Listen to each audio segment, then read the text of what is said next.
மகா சிவராத்திரி விழாவில் பங்கேற்கிறதுக்காக மத்திய உள்துறை அமைச்சர் அமித்ஷா ஈஷா யோகா மையத்திற்கு போயிருக்காரு. கூடுதல் தகவல்களை செய்தியாளர் கார்த்திக் கிட்ட கேட்கலாம். முதல்ல அந்த காட்சிகள். விசேஷமாக பிரதிஷ்டை செய்யப்பட்டிருக்கிற இந்த அபய சூத்திரம் மணிக்கட்டில் கட்டப்படுது. இது பயத்துக்கு அப்பாற்பட்டு போகிறதுக்கு உதவுது, ஒருவருடைய குறிக்கோளை அடையிறதுக்கு உதவுது.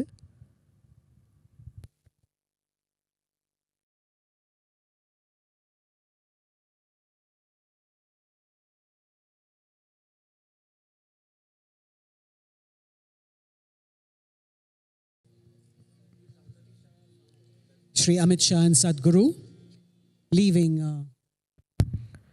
மாண்புமிகு மத்திய அமைச்சரும் சத்குருவும் சூரிய குண்டத்திலிருந்து நந்தி நோக்கி இப்போ போகிறாங்க.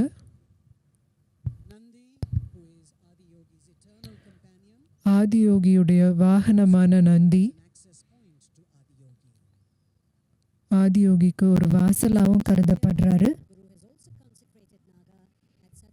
சத்குரு சன்னதியில் பெங்களூர்லையும் சத்குரு நாகாவை பிரதிஷ்டை செஞ்சுருக்காரு. 800 ஆண்டுகளுக்கு பிறகு இப்படி ஒரு சக்தி வாய்ந்த பிரதிஷ்டையை அங்கே செஞ்சுருக்கிறாரு. 1000 ஆண்டுகள் அதிர்வு மிக்கதாக இருந்து கோடிக்கணக்கான மக்களுக்கு பலன் தர விதமாக இது சக்தி மிக்க முறையில் பிரதிஷ்டை செய்யப்பட்டிருக்கு.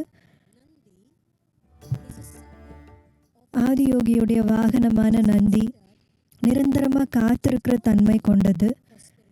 ஆன்மீக வளர்ச்சிக்கும் தியானத்துக்கும் இந்த தன்மை ரொம்ப முக்கியமானதாக கருதப்படுது.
செய்திகளை உடனுக்குடன் தெரிந்து கொள்ள உடனே சப்ஸ்கிரைப் பண்ணுங்க.